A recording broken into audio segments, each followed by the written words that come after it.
오늘 준비한 사연은 흙수저 중에 반지하 흙수저인 남자가 부동산에서 일하고 있는 여실장을 만나면서 일어난 이야기입니다.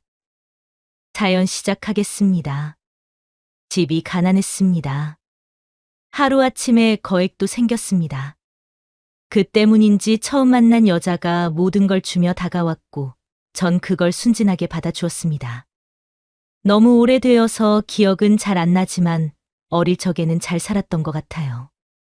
할아버지는 동네에서 알아주는 유지였고 주위에서 할아버지, 땅을 밟지 않고는 동네에 들어오지도 못한다는 말을 할 정도로 땅이 많았어요. 그럼 뭐 합니까? 능력도 없는 아버지는 할아버지만 믿고 사업을 벌렸고 하는 족족 말아먹었어요. 여자도 얼마나 좋아했던지 동네에서 치마만 두르고 있으면 가리지 않고 들이대었어요. 엄마는 그 당시 동네에서 이쁘고 참하기로 소문이 나 있는 상태였고 여자들을 찾아 헤매는 아버지 레이더에 들어가 버린 거예요. 이런 남자가 뭐가 좋았던 건지 결혼도 하기 전 둘 사이에서 제가 생겨버렸어요. 할아버지는 저희 존재를 아시고는 결혼을 하지 않으면 재산을 주지 않겠다고 선포를 해서 서둘러 결혼식을 올렸다고 해요. 아버지는 결혼하고 나서 몇 달은 술도 자제하고 사업도 벌리지 않았는데 개가 똥을 끊지 딱 반년 갔다고 합니다. 자기 힘으로 돈 한 번 벌어본 적 없는 사람이 아는 것도 없이 사업을 계속 벌이는데 성공할 수가 있나요? 결국 가지고 있던 재산 대부분을 날려버리고 말았어요. 엄마는 그런 상황에서도 어떻게든 가정을 유지하려고 노력했으나 적반하장도 유분수지 아버지가 이혼을 요구했어요. 당연히 엄마는 이혼을 못 해준다고 강경하게 나갔는데 밤마다 계속되는 아버지의 괴롭힘에 할 수 없이 저와 함께 나가는 조건으로 이혼을 하게 되었어요. 엄마도 혼자 나가려고 하다가 자기를 대신할 젊은 여자랑 언제 놓았는지 모를 자식 한 명이 있다는 걸 알고는 저도 데리고 나오게 되었어요. 방 한켠 구석에 쪼그리고 앉아 있던 엄마가 담요로 얼굴을 가린 채 어깨를 들썩이며 울던 모습이 아직도 기억나요. 작은 방, 희미한 형광등 불빛 아래 엄마가 숨죽여 흐느끼던 그 모습이 그때 저는 아무것도 할 수 없었지만 마음속에 내가 지켜야겠다는 생각이 자라기 시작했어요. 사람이 철이 언제 드는 줄 아세요? 사람마다 시기는 다 틀리겠지만 전 엄마랑 같이 나온 그날에 든 것 같아요. 매번 생활비에 허덕이는 엄마 모습을 보고 나서는 새벽에 편의점 알바는 당연했고 주말에는 전단지 알바나 노가다를 하러 다녔어요. 학생이라고 노가다, 하루 일당도 일반 사람보다 적게 주었는데 불평보다는 돈을 벌 수 있다는 기쁨이 더 컸던 것 같아요. 고등학교를 졸업하고 나서는 대학교 대신 공장 취업을 택했고요. 아참 여기서 중요한 한 명을 말씀드려야 될 것 같아요. 고등학교 때 만난 친구이고 노가다부터 시작해서 공장이랑 군대까지 같이 간 친구가 있어요. 그 친구랑 같이 취업하고 나서 1년쯤 지난 후 군대를 갔다 와야 해서 같이 지원을 하고 착잡한 기분에 술을 한 잔 먹게 되었어요. 우리도 이제 몇 달만 있으면 뺑이 치러 가야 되네. 가야지. 우리가 신의 아들은 아니잖아. 18개월 동안 일하면 돈이 얼만데 뺑이 치는 거보다 돈 때문에 속 너무 쓰리다. 아, 짜증나. 흥분하기는 남들도 다 그런 생각한다. 그래도 아까운 걸 어떻게 하냐? 뭐 그래 가는 건 가는 거고 너 이때까지 얼마나 모아둔 거야? 알면 다친다. 사소한 걸로 목숨 걸지 말자. 야, 그러지 말고 알려주라. 궁금하잖아. 그런 넌 얼마 모았는데. 내가 말하면 알려줄 거야. 한번 들어보고 말해주던지 할게. 간보기는 난 4천 좀 넘어 넌. 거지네 거지. 돈 벌어서 다 어디 쓴 거야? 뭔 X 소리야? 그래서 넌 얼만데? 너보다는 많어. 그래서 5천 넘어? 장난하냐? 그거 가지고 뭐 하게. 진짜? 그럼 6천? 쓰는 김에 더 써봐. 그럼 7천? 에이, 그 정도는 아니지. 슬슬 짜증나려고 하니까 그냥 말해줘 얼마야? 삐지기는 대충 6,200쯤 될 거야. 야, 앞으로 너가 술 사. 오늘도 네가 계산하고. 언제 그렇게 모았어? 대단하긴 하다. 친구는 질투 아닌 질투를 하면서도 집안 사정을 뻔히 알고 있었기에 고생했다고 어깨를 토닥여 주었어요. 그러다가 친구가 군대 가 있을 동안 돈을 굴려보자고 하는 거예요.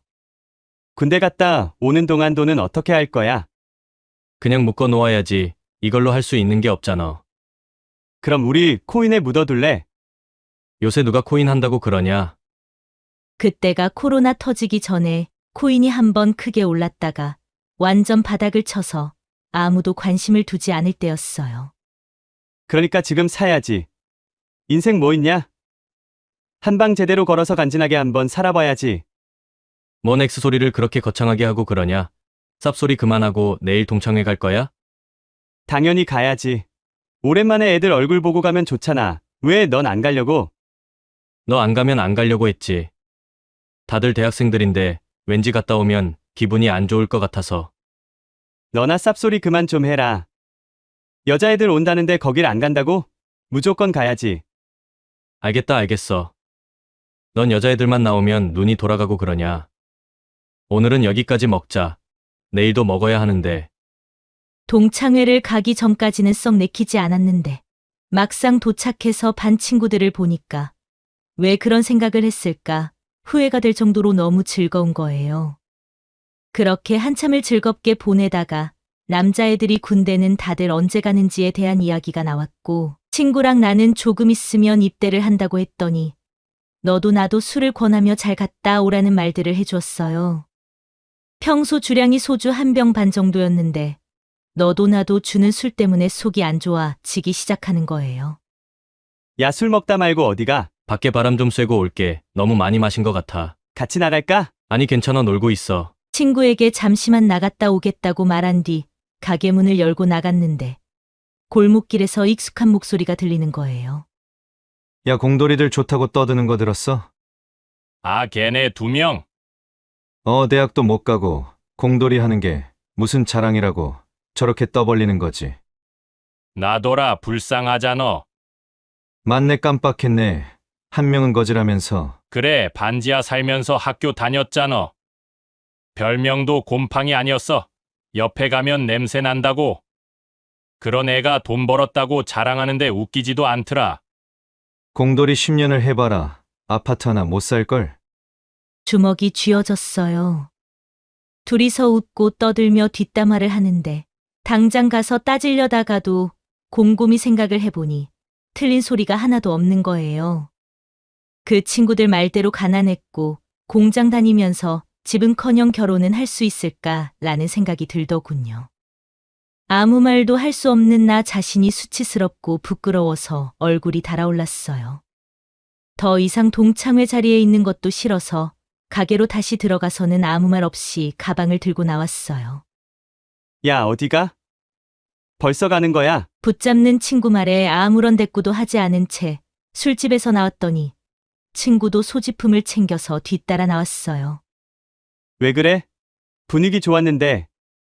그냥 속이 안 좋아서. 왜? 대학생들 보니까 부러워서 그래. 친구는 대학을 못 간 것 때문에 마음이 상한 걸로 오해를 하며 걱정을 해주었어요. 내가 애냐?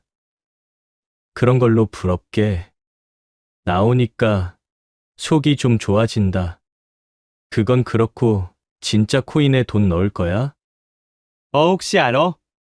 사천이 제대할 때 5천, 6천이 되었을지? 그럼 나도 같이 넣을까? 안 한다면서. 너만 부자 되면 배 아플까봐 그런다. 내일 적금이랑 다 깨서 모아 둘 테니까 같이 넣자. 뭐, 그래, 알았어. 그렇게 친구랑 헤어지고 나서 휴대폰으로 넣어둔 적금을 다 깨어서는 통장에 모두 모았어요. 약속대로 친구는 다음날 자취방으로 찾아왔고 가진 돈 모두를 코인에 전부 투자하게 되었어요.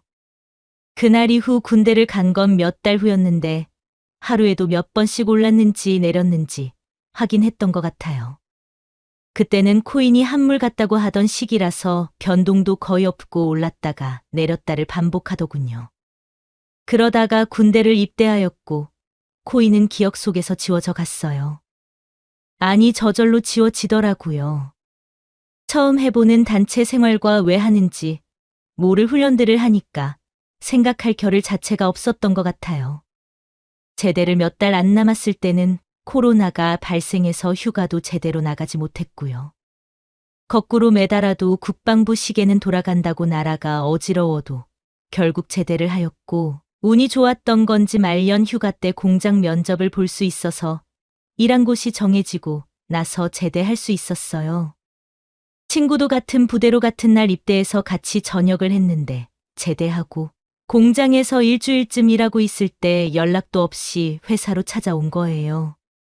전화를 왜 그렇게 안 받아? 여긴 일할 때 휴대폰 못 들고 가서 못 받았지. 무슨 일인데 여기까지 찾아와서 눈치 보이게 하냐. 나 들어온 지 얼마 안 된 것 뻔히 알면서. 지금 일하는 게 문제야? 무슨 일인데? 뭔 일 난 거야? 너 코인 확인했어, 안 했어? 아니, 아직 확인 안 했는데. 왜 내렸어? 제대하고 휴대폰을 새로 구입하는 바람에 아예 코인 관련해서는 깔려 있는 게 없었어요. 친구가 지금 정신이 있느냐고 빨리 깔라고 재촉했고, 급하게 이것저것 다운받아서 계좌를 확인하는데 다리가 후덜거리고 어안이 벙벙해졌어요. 계좌에 있던 코인이 얼마나 올랐던지 지금 팔면 자그만치 9억이 넘는 금액이 되어 있는 거예요. 그 짧은 시간에도 오르락내리락거리며 계속 금액이 왔다 갔다 하는데, 처음에는 0을 한 개 더 넣은 건 줄 알고 몇 번이나 세어보았어요.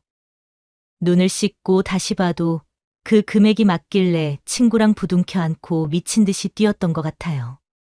생각을 해보세요. 흑수저 중에 반지하 흑수저가 갑자기 그런 거액이 생겨버렸는데, 공장 사장님에게 죄송스럽지만 일도 그만둔다는 말도 못하고 그냥 도망쳐서 친구랑 함께 자취방으로 갔어요. 자취방으로 가는 중에도 돈이 몇백에서 많게는 1,000만 원 단위가 왔다 갔다 하는데 불안해서 손까지 떨리는 거예요. 지금 팔아야 하는 거 아니야? 무슨 소리야? 더 들고 있어야지. 인터넷에 더 오른다고 난리야. 너무 불안해서 친구에게 술을 사오라고 하고는 같이 마시면서 휴대폰만 쳐다보았어요. 밤 10시쯤 두었을까요? 코인을 계속 해온 것도 아니고 9억이라는 숫자를 봤었는데 8억 초반대까지 내려오는 걸 보고는 이러다가는 큰일 날 것 같다는 생각에 모조리 파버렸어요. 6,200이라는 돈이 8억 3천이 된 거예요. 며칠을 휴대폰 잔고만 보고 행복했던 것 같아요. 사람 욕심이 끝이 없다고 며칠 지나니까 이 돈으로 더 큰 돈을 벌 수 있다는 생각이 머릿속을 지배했었는데, 친구가 하는 걸 보고 마음을 접을 수 있었어요. 그날 같이 매도한 친구는 며칠 동안 코인으로 단타하다가 1억 넘게 손실이 나 버렸고, 옆에서 그걸 다 지켜보았거든요. 그리고 돈이란 게 참 이상했어요. 어떻게 소문이 났는지 주위에서 돈을 빌려달라는 연락도 계속 오고, 심지어 연을 끊고 지내던 아버지가 찾아와서는 돈을 빌려달라고 했어요. 당연히 빌려드리지는 않았지만 살면서 그런 기분은 처음이었던 것 같아요. 화가 났다가 서럽기도 하고, 돈이 뭐라고 10몇 년을 연락 한 번 얼굴 한 번 비추지 않았던 아빠라는 사람이 찾아와서는 한다는 소리가 돈을 빌려달라니, 그냥 돈을 빨리 써버려야겠다는 생각에 집을 구매하기로 마음먹었어요. 오르던 내리던 집이 어디 가는 것도 아니고, 그래서 생각한 게 원룸 건물이었어요. 지금껏 월세만 주고 살았는데 나도 한번 받아보자는 생각이 강하게 들었었거든요. 지방이라 얼추 이 돈이면 구입할 수 있어서 부동산을 돌기 시작했어요. 그 전에 중고로 2천만 원짜리 차도 한 대 구매를 했고요. 처음으로 제가 저에게 선물을 해준 거죠. 정말 많은 동네 부동산을 돌며 매물들을 찾았는데 그 중에 마음에 드는 곳이 있어서 다시 한번 건물을 봐볼 생각에 부동산을 찾아갔어요. 안녕하세요. 네, 안녕하세요. 뭐 구하러 오신 거예요? 혹시 남자 소장님 안 계신가요? 오늘 일찍 퇴근하셨는데 무슨 일 때문에 그러신가요? 지난번 원룸 본 게 있는데 그거 다시 한번 보려고요. 어떤 원룸요? 제가 원룸 월세 담당하고 있거든요. 월세 구하는 게 아니라 매매하려고요. 어머, 그래요? 나이도 젊으신데 벌써 건물 사시는 거예요? 그냥 보는 거면 제가 보여드릴 수 있어요.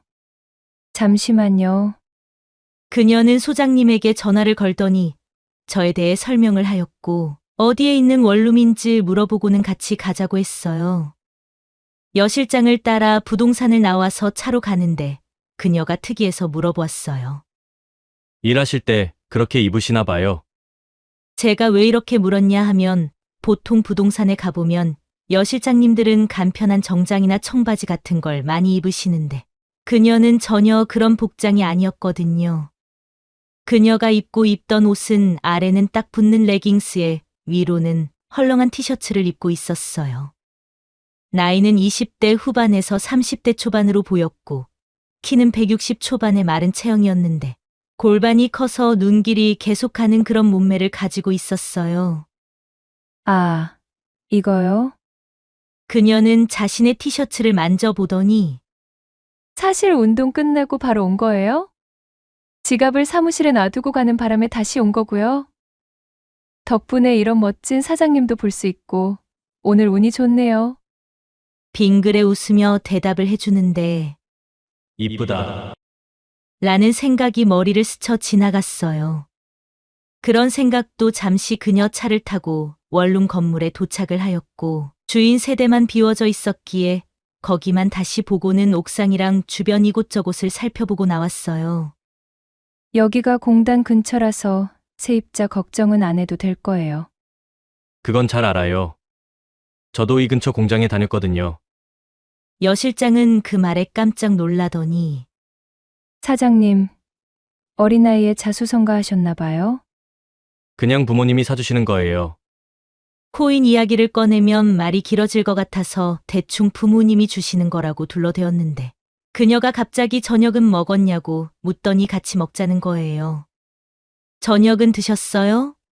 사장님 덕분에 저는 못 먹었는데 시계를 확인하니까 8시가 넘어가고 있었어요. 죄송해요. 저 때문에 퇴근도 못 하시고 괜찮으면 근처에서 같이 밥 먹을까요? 그럼 우리 삼겹살에 소주 한잔 할까요? 먹으면서 숯불에 된장 올려서 밥 말아서 뭔 말인 줄 알죠? 직업이 이쪽이라서 그런지 부담 없이 다가오는 게 보통이 아니었어요. 그리고 그런 그녀의 모습이 싫지가 않았어요. 나이는 5살 정도 연상 같아 보였지만 얼굴은 쏘쏘였고 몸매가 말이 안 나올 정도로 내 스타일이라 술 먹자는 소리에 속으로 쾌재를 불렀어요. 보통 또래들은 얼굴이 귀엽거나 위쪽을 많이 보는데 저는 골반이 큰 여자가 평소 이상형이었거든요. 그녀는 자기가 자주 가는 곳이 있다며 안내를 하더니 골목길 안쪽에 허름한 가게로 저를 데리고 갔어요. 여기에 이런 곳이 있나 생각이 들 정도로 허름했는데 가게 안은 손님으로 꽉 차 있었어요. 자리가 없다고 생각하고는 못내 아쉬워서 다른 곳에 가자고 하니까 종업원으로 보이는 사람이 다가와서는 가게 뒤쪽 방으로 안내해 주었어요. 이런 곳에 테이블이 있네요. 여기가 옛날 가정집을 개조해서 식당을 하는 거라 구조가 좀 특이할 거예요. 이런 곳에는 잘 안 다니나 봐요. 맛집은 잘 몰라서 아는 곳이 없어요. 그래요? 여자친구랑 맛집 찾으러 안 다니세요? 여자친구 있으면 다닐 건데 아쉽게 없네요. 왜요? 이렇게 멋지고 능력도 좋으신데 먹고 산다고 그럴 여유가 없었나 봐요. 성공하고 만나는 스타일이라 없다는 말씀? 지금은 성공했으니까 여자친구 만들 생각 있으시겠네요. 제가 만들고 싶다고 하면 만들어지나요? 멀리서 찾지 마요. 지금 앞에서 같이 술 먹는 사람도 남자친구가 없답니다. 갑자기 훅 들어오는 그녀의 멘트에 돈만 보고 살아왔던 저에게도 설레임이 찾아오는 것 같았어요. 마음이 움직여서일까요? 그날따라 술도 달게 느껴지는 것 같았어요. 술잔을 채워주면 무섭게 마셔버렸고 그녀 또한 둘이서 마셔서 그런지 한 번을 빼지도 않고 같이 마시는 거예요. 처음에는 부동산 직원이기도 하고 혹시나 다른 의도 때문에 접근한 건 아닐까 라는 생각 때문에 경계를 하다가 시간이 지나면서 계속되는 호의의 경계가 무너지기 시작했어요. 그러니까 사장님, 아니, 너는 25살이라는 거잖아. 네, 그렇죠. 대단하다 너. 나이도 나보다 어린데 벌써 성공하고. 그거 알아? 난 그런 남자가 좋아. 그냥 오늘부터 내 거 해라. 여 실장은 주량이 넘어섰는지 말도 짧아지고 대놓고 호감 표시를 하기 시작했어요. 솔직히 부동산 계약 후에 이런 상황이 생겼으면 아무런 경계가 없었을 건데 왠지 그러면 안 될 것 같은 거예요. 오늘 너무 많이 드신 것 같아요. 그만하고 일어날까요? 무슨 소리야? 2차 가야지. 노래방 가자, 노래방. 그녀는 가게를 나와서 무조건 가야 된다며 노래방으로 끌고 들어갔어요. 술도 취하고 노래방을 그렇게 좋아하는 편이 아니라서 술만 홀짝홀짝 먹고 있는데 옆에 와서 계속 노래 실력이 보고 싶다고 하는 거예요. 100점을 맞으면 소원을 들어주겠다고 하거나 목소리 좋은 사람이 이상형이라서 꼭 알아야겠다는 그런 소리를 하도 해서 아무 노래나 입력해서 불렀어요. 그런데 일어서서 노래를 부르는 저를 그녀는 식탁에 팔을 괴며 사랑스러운 얼굴을 하고는 계속 쳐다보는 거예요. 술에 취해서는 완전히 풀려버린 눈빛으로 저를 바라보고 있었어요. 이상형에 가까운 여자가 춤도 추고 대놓고 호감을 표시하는데 경계했던 마음은 어딜 가고 더 이상 버틸 재간이 없었어요.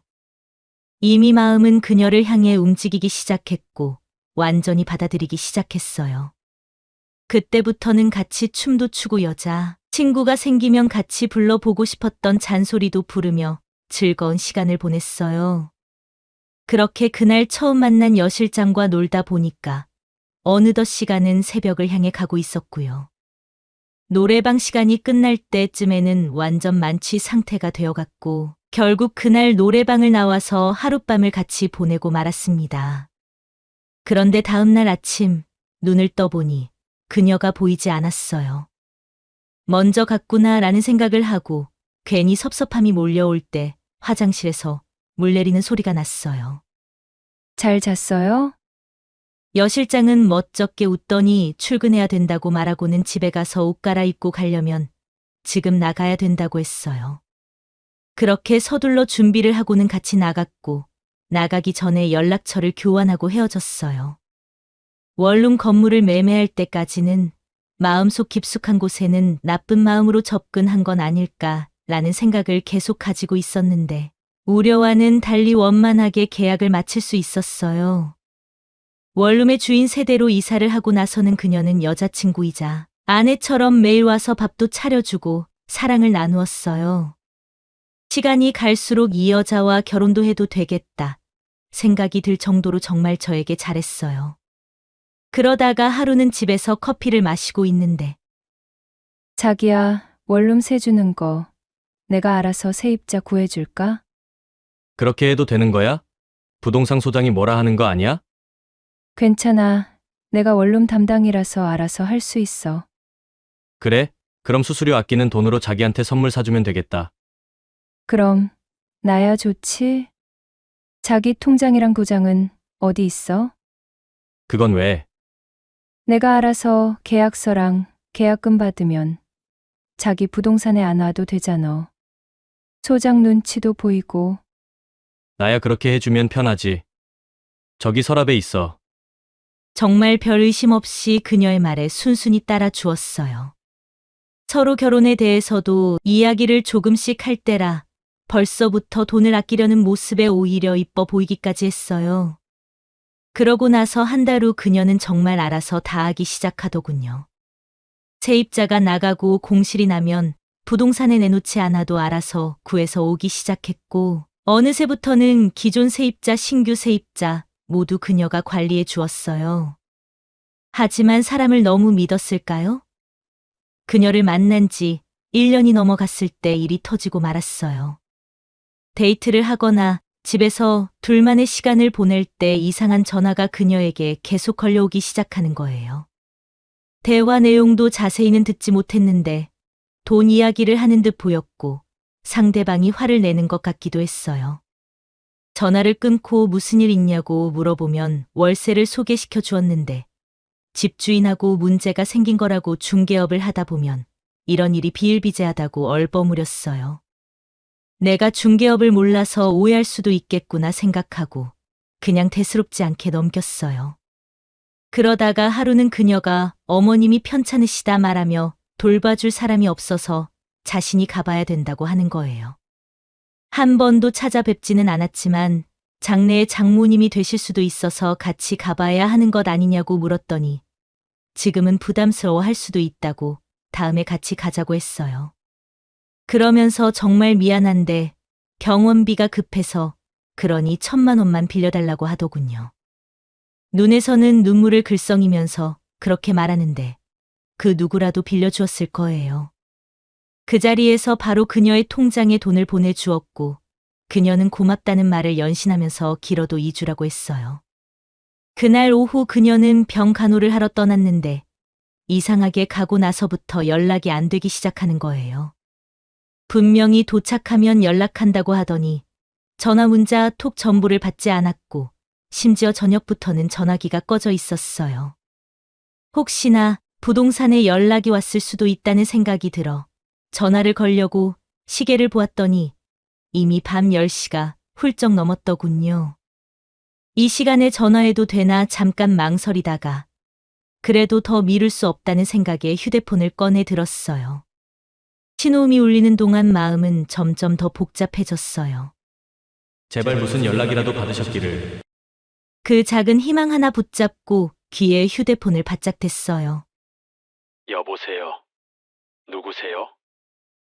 소장님의 약간 피곤한 목소리가 들렸어요. 아, 안녕하세요, 소장님. 늦게 전화드려 죄송해요.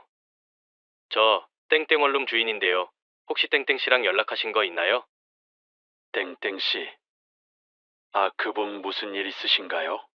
아, 아니요. 그냥 연락이 안 돼서요. 혹시 부동산 쪽으로 무슨 말 한 거 없나 해서요. 소장님이 잠시 한숨을 쉬더니 말을 이었어요. 아이고, 그분 그만둔 지 꽤 됐어요. 한 달 넘었나? 네? 그만뒀다고요? 예. 갑자기 안 나오더니 연락도 끊기고 사무실에서도 별 얘기 없었는데. 숨이 턱 막히는 느낌이었어요. 그만뒀다고요? 네. 그런데 무슨 문제라도? 아, 아닙니다. 괜히 늦게 전화드려서 죄송합니다. 전화를 끊고 나서 휴대폰을 내려다봤어요. 손끝이 저릿저릿했어요. 머릿속이 하얗게 비어가는 느낌이었어요. 그녀와 통화라도 하면 모든 궁금증이 해결될 텐데 연결도 안 되고 말도 안 하고 부동산을 왜 그만둔 건지 도저히 이해가 되지 않았어요. 그날 새벽까지 잠도 못 이루고 5만 가지 생각을 다 했는데 짐작하는 부분은 하나도 없는 거예요. 다음 날도 여전히 연락은 되지 않았고 초조해하며 계속 전화를 걸고 있는데 갑자기 초인종이 울리는 거예요. 그녀인 줄 알고 현관으로 달려가서 문을 열었더니 의외의 사람이 서 있었어요. 그 사람은 다름 아닌 2층에 사는 세입자였어요. 아니, 전세금 약속한 날짜에 왜 안 돌려줘요? 도대체 뭐 하는 겁니까? 예? 무슨 말씀이세요? 전세금이라뇨? 그 방은 월세인데요. 세입자는 얼굴이 벌개지더니 소리쳤어요. 월세, 지금 장난하세요? 와이프분하고 전세 계약서 다 작성했는데 무슨 소리입니까? 그는 손에 쥐고 있던 서류를 제 앞에 내밀었어요. 계약서를 펼쳐보니 분명히 전세 계약이라고 적혀 있었어요. 순간 숨이 턱 막혔습니다. 이게 뭐야? 저는 너무나 혼란스러워서 중얼거렸어요. 뭐야? 뭐야? 당신 와이프가 다 했다니까. 아니, 와이프라뇨. 그 사람 지금 여기 없어요. 없는 게 뭔데? 여기 당신 도장도 있잖아. 세입자가 계약서를 가리켰어요. 순간 머리가 복잡해졌습니다. 어떻게 된 건지 감도 안 잡혔지만 일단 상황부터 설명해야겠다는 생각이 들었어요. 일단 안으로 들어오세요. 세입자는 툴툴대며 따라 들어왔고 저는 서랍에서 월세 입금 내역서를 꺼내 보여줬어요. 보세요. 이렇게 매달 월세가 들어왔어요. 이게 전세라면 이 돈은 뭔데요? 세입자는 내역서를 뚫어져라 쳐다보다가 얼굴이 굳더니 소리쳤어요. 이 양반이 지금 무슨 소리를 하는 거야? 지금껏 단 한 번도 월세 낸 적이 없는데. 그때부터 세입자는 점점 더 흥분하며 소리치기 시작했어요. 당장 그 여자 나오라고 해. 나 지금 X나 열받으니까 내 돈 돌려내라고. 그 사람 지금 여기 없어요. 잠깐만요. 진정하세요. 제가 상황 파악하고 다시 말씀드릴게요. 갑작스럽게 일어난 일이라 너무 황당해서 손발이 떨리다가 문득 이게 여기 한 곳만 아니라는 생각이 들었어요. 얼른 방으로 가서 계약서를 꺼내서는 일일이 세입자들에게 전화해보니까 하늘이 무너질 것 같은 말들을 전부 하기 시작하는 거예요. 세입자들은 하나같이 입을 모아서 자기들은 월세가 아니고 전세라고 하더군요. 당해도 제대로 당한 거였어요. 그녀는 저를 사랑한 게 아니라 처음부터 이걸 노리고 접근했던 거예요. 그나마 세입자들 전세 만료는 한 집뿐이라 8천이면 급한 불은 끌 수 있는데 줄줄이 나갈 사람들을 생각하니까 도저히 답이 안 나오더군요. 지금 일어날 사태를 해결할 수 있는 유일한 방법은 그녀를 찾아서 가지고 간 돈을 돌려받는 방법밖에 없었어요.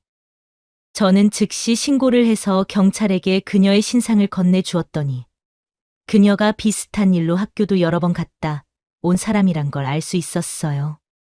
저는 도대체 1년이 넘는 시간 동안 누굴 사랑한 걸까요? 결국 5개월 후에 그녀가 잡혔다는 연락이 왔고 가서 만났더니 웃으면서 속은 사람이 바보라고 하더군요. 그녀는 다리를 꼬고 앉아 있었어요. 얼굴에는 반성도 미안함도 없었어요. 오히려 즐기고 있다는 느낌이었죠.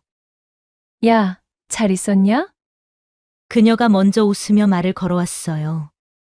넌 이게 다 뭐 하는 짓이야? 뭐긴 뭔데, 돈 벌려고 한 거지? 그걸 몰랐냐? 왜 나였어? 왜긴, 넌 X나 만만했거든. 돈 생겼다고 설쳐대는 꼴이 딱 호구였어. 그게 널 사랑했던 사람한테 할 소리야? 그래, 솔직히 난 너한테 좀 청 갔었어. 그래도 X나 웃기더라. 나한테 다 맡기고 도장까지 내밀 때. 어우, 그땐 나도 좀 놀랐어. 진짜 넌 사람도 아니야. 사람? X발. 세상에 사람다운 새 X가 어딨어. 다들 이렇게 살지.